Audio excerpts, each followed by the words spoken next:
Oak Island just crossed a line it can't come back from. For years, the treasure's location was the biggest mystery in North America. Dozens of theories, endless drilling, and millions spent chasing clues that never fully connected. But now, that changes. Marty Lagina has done what many said would never happen. He's narrowed the $300 million treasure down to one exact spot. Not a theory, not a guess. A confirmed target that lines up with historical records, underground scans, and discoveries the team kept quiet about for years. This isn't another maybe or what if. This is the moment where decades of dead ends suddenly make sense. The kind of reveal that forces the team to rewrite everything they thought they knew about Oak Island.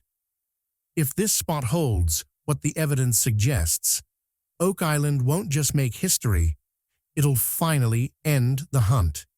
And if you want to see how this discovery unfolds, hit like and subscribe because we're racing toward 20,000 subscribers and be part of the moment before history is made. The morning Marty Lagina arrived at Oak Island with his new findings, the entire place seemed to inhale. Not the gusty, restless winds the team had fought all season, but an eerie stillness like the island was waiting for him. He moved with a quiet, sharpened purpose that even Rick noticed the second he stepped out of the truck. There was something in his eyes, some unspoken certainty, like he wasn't coming to search. He was coming to confirm something. Rick had worked alongside his brother for years, watched him approach every problem with methodical precision. But this was different. Marty wasn't walking like someone chasing a theory. He was walking like someone who already knew where the truth was buried. A thick dawn fog lay low over the swamp, rolling in slow, heavy sheets that muffled sound and gave the place an almost ancient weight. It clung to Marty's boots as he crossed towards the eye of the swamp, the mist curling around him like the island itself didn't want to reveal what he was about to show them. Rick followed a step behind, watching his brother study multiple decades of survey maps. Maps Rick had stared at for half his life. Maps the entire Oak Island legacy was built on. Yet Marty scanned them like they were written in a language resurrected from the dead. He traced faint lines and ignored prominent ones. He lingered over shaded patches most researchers dismissed. And every time his finger locked onto a detail, Rick felt a familiar pressure in his chest. The same one he'd felt on the nights he believed they were right on the edge of something. For the first time in years, the island didn't feel dormant or silent or stubborn. It felt active, like something beneath the mud. Water and stone had finally heard the right person arrive. The promise that had haunted generations, the whispered $300 million treasure, the whispered secret vault, suddenly didn't feel like a legend. It felt close, too close. Marty knelt near the swamp center, pressed his gloved fingers into the damp soil, and nodded to himself, as if confirming a private suspicion. Then he motioned the team over. The moment his equipment pinged, the shift was instant. A faint distortion appeared beneath the eye of the swamp. Subtle, almost ghost-like, but undeniably there. Rick frowned. He'd seen false signals, anomalies, sonar glitches, but this was something different, something deeper. Marty adjusted the frequency, and a sharper image formed. The ground density didn't match natural swamp compression. It didn't match natural sediment layers. It didn't match anything that should exist under a naturally formed wetland. Instead, it aligned with the signature of a deliberately compacted chamber. Soil pressed, layered, and engineered centuries ago. Rick's breath hitched, and before anyone could speak, Marty swept the sonar across the zone again. That's when the screen lit up, with the shape that froze everyone. perfectly straight edges, symmetrical corners, a void that didn't taper or twist like a cave or erosion pocket. This was geometry, precise, controlled, intentional. Marty's voice tightened, almost whispering, "This isn't natural. Someone built this." The team exchanged looks. Not wild excitement, not disbelief, something heavier. Because in all the years of searching, all the false starts, all the hopeful surveys that led nowhere, nothing had ever looked this clean, this deliberate. It wasn't a hint. It wasn't a possibility. It was a design. Rick stepped closer to the screen, jaw tight, hands trembling slightly. They weren't looking at some random anomaly. They were staring at a blueprint, a vault layout, the kind of artificial chamber you didn't build unless you were hiding something incredibly valuable, dangerous, or world-changing, something that had to be shielded from generations of seekers. Marty's eyes sparkled with adrenaline and absolute certainty. "This is the heart of the island," he said. "Not a theory, not a maybe, a fact." But he wasn't finished. He started pulling up archived Templar schematics on his tablet, storage plans from the 1300s, underground vault layouts, collapsible chamber systems, and diversion tunnels. Then he overlaid the Oak Island swamp scans on top. The shapes matched, the angles matched. Even the void measurements were close enough that Rick couldn't doubt a single thing. He explained how medieval Templar vaults often used false sediment layers to disguise entrances, especially when hiding treasure abroad. They built compacted chambers beneath wet ground because the waterlogged environment preserved timber, slowed decay, and discouraged unauthorized digging. Rick suddenly remembered a story their father once told, a strange, half-drunken tale passed down in their family about an underground nest beneath the swamp, a place old treasure hunters believed held something important. He had always dismissed it as folklore, a myth meant to spook children. But now, standing in front of Marty's data, he realized those whispers might have been closer to the truth than anyone had thought. Marty kept going, pulling up the Nova Scotia Templar route map, the one historians always claimed was flawed. He pointed to a missing marker near Oak Island, a marker long written off as a cartographer's mistake. But when he aligned that missing symbol with his new coordinate, everything clicked perfectly. Tunnel angles, chamber placement, swamp location, every detail fit into a design overlooked for centuries. Then he dropped the revelation that changed everything. This chamber wasn't just for gold. He explained it was a repository, a seal, a place to protect documents, possibly artifacts that were never meant to be found unless someone understood the code. Rick stared at his brother. If he was right, they weren't just above a $300 million treasure. They were above a vault that could rewrite North American history. A vault deliberately designed, precisely built, hidden beneath a swamp that ordinary hands were never meant to uncover.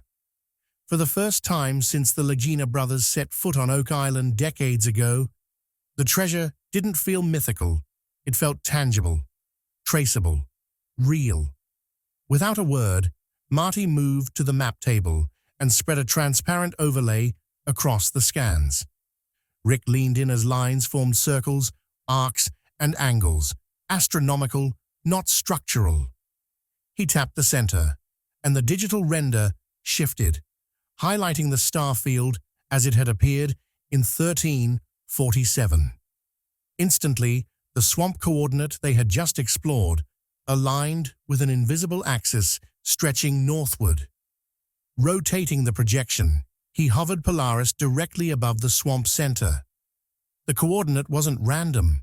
It mirrored the pole star with precise mathematical accuracy. Marty explained that early Templar vaults weren't hidden with surface markers alone. Entrances, tunnels, and secondary chambers were encoded in celestial geometry. Without the correct star year, explorers were always looking in the wrong place. He ran a timeline overlay, shifting the sky rotation forward across centuries. Rick watched as the alignment slowly drifted, the star path peeling away from the swamp coordinate. Every single dig on this island, Marty explained, had used modern star maps, not the historical ones. They were all misaligned by mere meters, just a few meters, enough to doom every attempt, make every tunnel collapse seem like bad luck, every flood tunnel trigger appear random. When he clicked back to the 1300s alignment, the star path locked perfectly into place, forming a triangular geometry that pointed to a single apex, Marty's exact spot. Rick didn't even try to speak. The realization hit him like a tidal wave. His brother had undone centuries of misinterpretation, thousands of hours of labor, mountains of money, and the heartbreak of countless treasure hunters, all in one night. The map, the swamp, the vault, they hadn't changed, but the lens through which history viewed them finally had. Before the team could fully process it, they moved to the swamp with the new coordinate marked. The first probe broke the water's surface and sank into mud that felt thicker than usual, almost resistant. As it went deeper, bubbles rose slowly, deliberate, like the swamp itself was exhaling. It didn't act like ordinary mud and water. It reacted like something sealed. Marty crouched at the edge, watching the bubble patterns. "This feels like pressure equalizing," he said. "Like we just punctured a chamber that's been locked for centuries." The bubbles weren't random. They pulsed as though a closed space below was releasing trapped air. Marty didn't flinch. He merely noted it, saying this was exactly what he expected. Templar engineers, he explained, were masters of hydraulic deception. They designed swamp layers to hide vault entrances, using water pressure to seal and preserve them. The reaction wasn't a warning. It was a confirmation. When the gas dispersed, a faint scent drifted upward. Rick caught it first. Ancient, earthy, woody, not rotted, but preserved timber. The kind only formed when old structural wood is starved of oxygen for centuries. He exchanged a look with Marty. Both felt the same jolt. They weren't just probing mud. They were touching the original builder's environment. The deeper the probe went, the clearer it became. Layers of sediment gave way to something harder, possibly clay-packed retaining walls or collapsed ceiling beams. The swamp's surface tension shifted, forming subtle ripples in geometric patterns.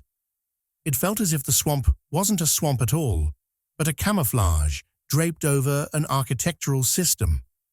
Marty watched the readings stabilize, his expression sharpening.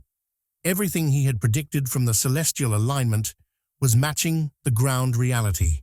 Star geometry dictated placement, swamp engineering concealed it, and pressure dynamics preserved it. And now all three were reacting simultaneously. He stepped back and opened a new window on his tablet. Seismic disruption data from the last deep tests. Normally, these scans were chaotic, messy, because the island's geology was fractured. But with the new alignment applied, the data organized itself, not into a single chamber, but something larger, branching. Marty adjusted the filters, clearing noise from the lower frequencies, and slowly a long, sloping disturbance emerged beneath the chamber they had already identified. Rick leaned in, breath tight. This wasn't a pocket or a random cavity. It was linear, man-made, consistent. Marty isolated it, overlaying angle measurements. The slope matched medieval Portuguese fort bunkers almost perfectly. He explained these bunkers often had angled tunnels with dual purposes, storage for valuables and emergency escape routes for the repository guards. Rick had seen hundreds of tunnel-like signals over the years that turned out to be nothing. Silty cracks, water channels, but not this one. This one carried a resonant signature, too smooth, too rhythmic, a tunnel. The team watched as he traced the tunnel deeper into the earth. It didn't end where ordinary voids typically faded. Instead, it curved gently, following the exact geometry dictated by the Polaris alignment. Then came the moment that made everyone's skin prickle. 40 feet beyond the main chamber, a secondary echo appeared, a rectangular void with edges that returned a firmer signal than wood or clay, stone. Marty froze the feed. This wasn't collapsed brick or rubble.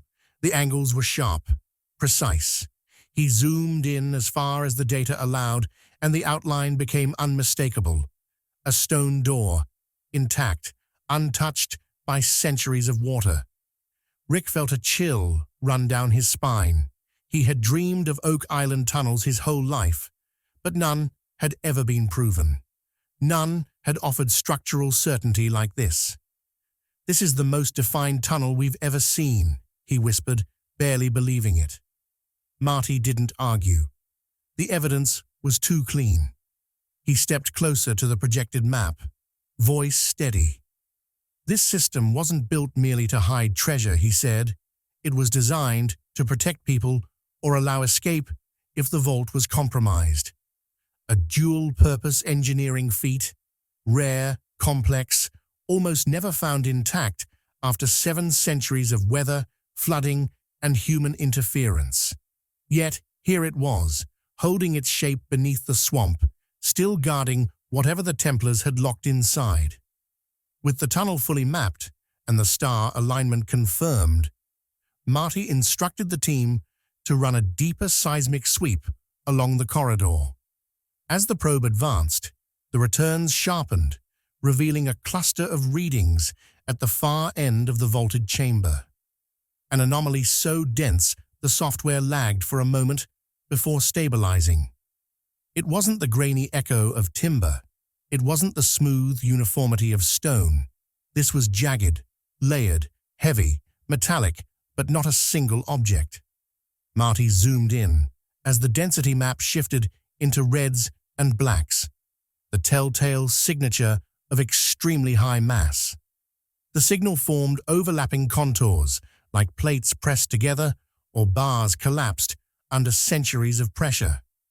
Rick leaned over his shoulder, eyes widening. He'd seen this frequency pattern in archaeological studies of European hoards, vaults in Spain, where gold ingots, chalices, and ceremonial relics had fused together underground over centuries. The signature matched almost perfectly. Marty expanded the mass field and ran a weight calculation. The software processed density, volume, depth, and resistance. When the number appeared, he inhaled sharply. Just under 4,000 pounds. Rick blinked, stunned. 4,000 pounds of metallic material buried inside a chamber, engineered for stability, protected by star alignment, sealed under a pressure-controlled swamp. Marty recalibrated, checked again. The number didn't budge. Only stacked metallic artifacts or a concentrated hoard of gold could produce a signature this intense. At current value, even a fraction of that weight could top $300 million. And if the objects weren't simple bars, but ornate Templar reliquaries or ceremonial treasures, the real value could be far higher. This chamber wasn't just hiding wealth, it was hiding intent. Rick stepped back, unable to process the crushing reality. For decades, he had dug, sifted, scanned, theorized, and prayed to stand within arm's reach of proof. Yet somehow, despite all the years of effort, the swamp, this place they had studied, drained, questioned, dismissed, and revisited, had kept its secret inches beyond them. He remembered his early days on the island, when he still believed the treasure might communicate in a mystical way. Their father had once said, it wasn't merely hidden, it wanted to be found by the right person. Watching Marty stand over the scan, aligning star charts and seismic lines with the calm certainty of someone solving a code, Rick realized something he had never dared consider. Maybe the island had been waiting for his brother all along. Every misdirection, every failed dig, every collapse had pushed the search away from the money pit toward this very moment. For the first time, Rick wasn't seeing an island resisting them. He was seeing an island responding to the right mind. Marty cross-referenced the mass with the tunnel slope again, tightening his calculations. The data responded as if a mechanism had been unlocked. The correct sequence finally entered. The weight of decades pressed on Rick's shoulders so heavily he had to steady himself against the equipment table. He stared at Marty, voice barely above a whisper. "You might have solved the island." Marty didn't answer. He was already pulling up structural overlays from the last 200 years of excavation theory, diagrams of the money pit, the flood tunnels, cribbing collapses, and the legendary layers of logs. He dissected each one digitally, then overlaid them onto the swamp's new scans. What emerged wasn't a contradiction, it was a correction. For generations, treasure hunters had assumed the money pit was the epicenter. But Marty pointed out flaw after flaw. The inconsistencies in early accounts, the impossibility of certain engineering feats attributed to the builders, the fact that no medieval engineer would create a vertical entry for a priceless repository. The money pit wasn't a vault. It wasn't even designed to hold anything. It was a lure. He brought up evidence showing the pit's construction mirrored known Templar misdirection strategies, false shafts meant to collapse, flood, or mislead intruders. The goal wasn't to hide the treasure underground. The goal was to draw attention away from the real vault, positioned laterally, accessible through the swamp's hidden chamber. The infamous flood tunnels, which had confounded treasure hunters for centuries, suddenly made sense. They weren't random.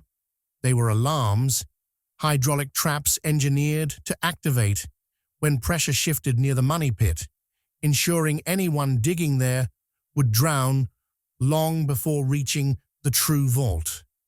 Rick exhaled sharply as the realization clicked into place. Every engineering trick, every collapse, every maddening setback, they weren't failures. They were deliberate protections designed by a culture famous for hiding secrets behind layers of intentional confusion. The island wasn't a chaotic puzzle, it was a strategy brilliantly orchestrated. Marty highlighted how even the earliest searchers in the 1700s had inadvertently triggered the island's defenses by digging in the wrong location. From that moment on, every subsequent explorer had followed the same flawed assumption that the pit was the heart. But now, with celestial geometry, seismic mapping, and structural decoding laid bare, the truth became almost painfully obvious. The vault was never beneath the pit. It was always meant to be approached sideways, through the star-aligned swamp chamber, down the sloped tunnel, and into the stone door vault, where the metallic mass waited untouched. The map transformed in front of them. Not a chaos of conflicting theories, but a single coherent design, a deliberate sequence of alignment, misdirection, and preservation engineered by people who anticipated intruders centuries in advance. The chamber, the tunnel, the stone door, the metallic hoard, they weren't fragments of unrelated clues. They were the product of a unified architectural plan, executed with precision, hidden with intent. The island's story shifted in an instant. It was no longer a landscape of confusion and speculation. It was the execution of a grand strategy, one that Marty Lagina had just decoded piece by piece.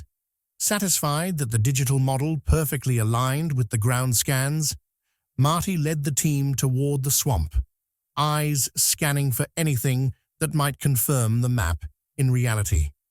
As they moved, a thin layer of muck peeled away under his glove, revealing a sharply carved stone triangle. Its edges were unnaturally perfect, its symmetry too precise to be accidental. Rick nearly dropped to his knees. The shape was unmistakable. The same geometric language as Nolan's cross. The same mathematical vocabulary carved into Oak Island's bones. Only this triangle was pointed, like an arrow aimed straight toward the anomaly Marty had detected. A marker that had waited centuries for someone who could actually read it. Rick traced the angle with a laser level, and the beam cut across the swamp toward the exact coordinates Marty had calculated. The alignment matched the 1347 celestial path he had mapped where the North Star sat during the final years of the Templar dispersal. Their breath caught, not because it was a coincidence, but because it wasn't.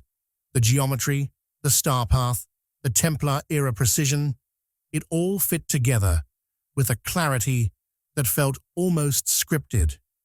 Rick murmured that this was the marker every previous search team had walked over without realizing its significance.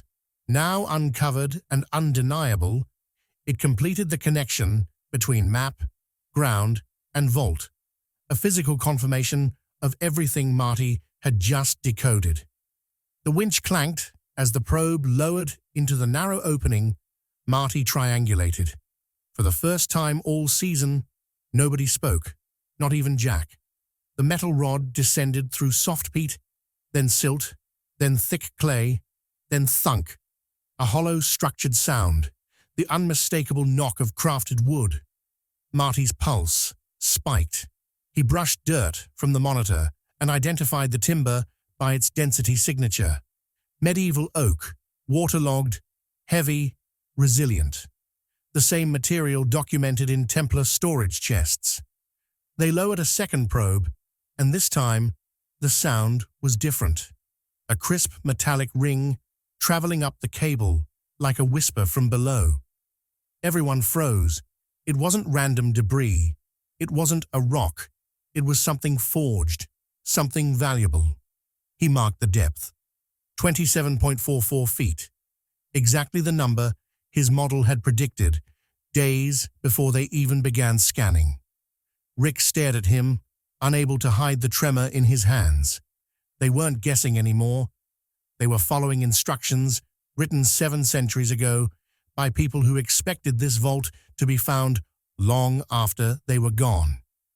As Marty ran the final equations, the data stabilized into a single, overwhelming truth. The mass readings matched high-density, non-ferrous metal. The shapes revealed stacked, rectangular clusters. The resonance values were identical to tested gold bullion signatures. The vault's stone lining appeared intact. Nothing had shifted. Nothing had collapsed. Nothing had leaked. It was sealed exactly as it had been built. He turned to the team and said it clearly, without drama or hesitation. This is the highest probability treasure vault ever identified on Oak Island. Rick's face collapsed, not in fear, but in awe. Decades of searching, decades of dead ends, decades of pain and persistence. And now, his brother had given him the closest thing to an answer anyone had ever had. He stepped forward as Marty placed a simple red flag into the mud. No ceremony, no speech. Just a marker above the coordinates his system had verified beyond doubt. The sun dipped low over the swamp, casting long golden reflections across the water as if the island itself was acknowledging what had just happened. 300 years of legend, misdirection, sacrifice, and obsession. All converging on a single point, Marty Lagina had finally illuminated. The spot where the story might end, or where the greatest chapter was about to begin. If you enjoyed this video, like, comment your thoughts, and subscribe for more thrilling discoveries. Your support helps us bring history and mystery to life.